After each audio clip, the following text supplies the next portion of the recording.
छू जाने वाली। एक बार स्वर्ग में विचरण करते हुए कृष्ण और राधा एक दूसरे के सामने आ गए। विचलित से कृष्ण, प्रसन्नचित से राधा। कृष्ण सकपकाए, राधा मुस्कुराई। इससे पहले कि कृष्ण कुछ कह पाते, राधा बोल उठी, कैसे हो द्वारिकाधीश। जो राधा उन्हें कान्हा कान्हा कहकर बुलाती थी, उसके मुख से द्वारिकाधीश का संबोधन कृष्ण को भीतर तक घायल कर गया। फिर भी किसी तरह अपने आप को संभाल लिया उन्होंने और बोले राधा से, मैं तुम्हारे लिए आज भी वही कान्हा हूं। तुम तो मुझे द्वारिकाधीश मत कहो। आओ बैठते हैं। कुछ मैं अपनी कहता हूं, कुछ तुम अपनी सुनाओ। सच कहूं राधा, जब जब भी तुम्हारी याद आती थी, इन आंखों से आंसुओं की बूंदें निकल आती थी। राधा बोली, मेरे साथ ऐसा कुछ नहीं हुआ। न तुम्हारी याद आई, न आंखों से आंसू बहा, क्योंकि हम कभी तुम्हें भूले ही कहाँ थे। जो तुम याद आते, इन आंखों में तो सदा तुम ही थे। कहीं आंसुओं के साथ निकल न जाओ, इसलिए रोते भी नहीं थे। कान्हा, प्रेम से अलग होने पर तुमने क्या खोया, इसका एक आईना दिखाऊं तुम्हें। कुछ कड़वे सच प्रश्न सुन पाओ तो सुनाऊं। कभी सोचा है इस तरक्की में तुम कितने बिछड़ गए। यमुना के मीठे पानी से जिंदगी की शुरुआत की और समुद्र के खारे पानी तक पहुंच गए। एक उंगली पर चलने वाले सुदर्शन चक्र पर भरोसा कर लिया और 10 उंगलियों पर चलने वाली बांसुरी को भूल गए।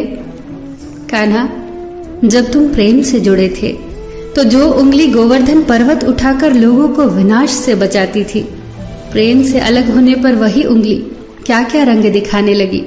सुदर्शन चक्र उठाकर विनाश के काम आने लगी। कान्हा और द्वारिकाधीश में क्या अंतर होता है बताऊं? कान्हा होते तो तुम सुदामा के घर जाते, सुदामा तुम्हारे घर नहीं आता। युद्ध में और प्रेम में यही तो फर्क होता है। युद्ध में आप मिटाकर जीतते हैं और प्रेम में आप मिटकर जीतते हैं।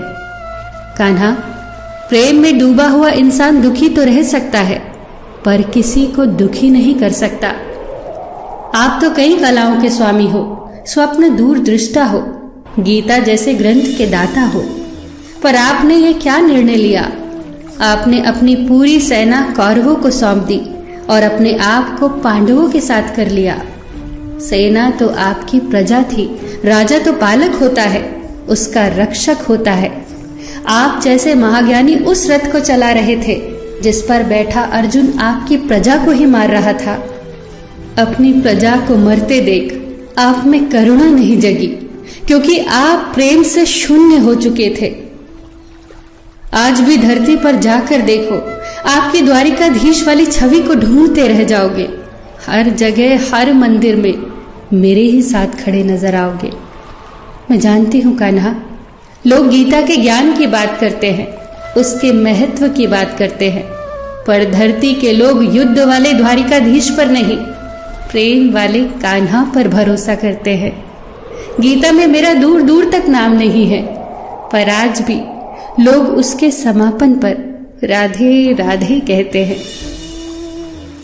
ये कहानी काल्पनिक जरूर है, पर इसके भीतर छिपी सीख बहुत महत्वपूर्ण है। श्री कृष्ण के पास कभी किसी प्रश्न का उत्तर ना हो, ऐसा तो हो ही नहीं सकता, परंतु राधा द्वारा लगाए गए प्रश्न चिन्हों पर कान्हा मौन रहे। यही तो है प्रेम में समर्पण का भाव।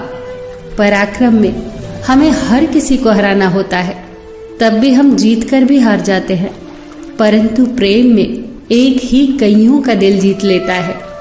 सही कहा है कि छोटी सी उंगली पर पूरा गोवर्धन पर्वत उठाने वाले भगवान श्री कृष्ण छोटी सी बांसुरी को दोनों हाथों से पकड़ते थे।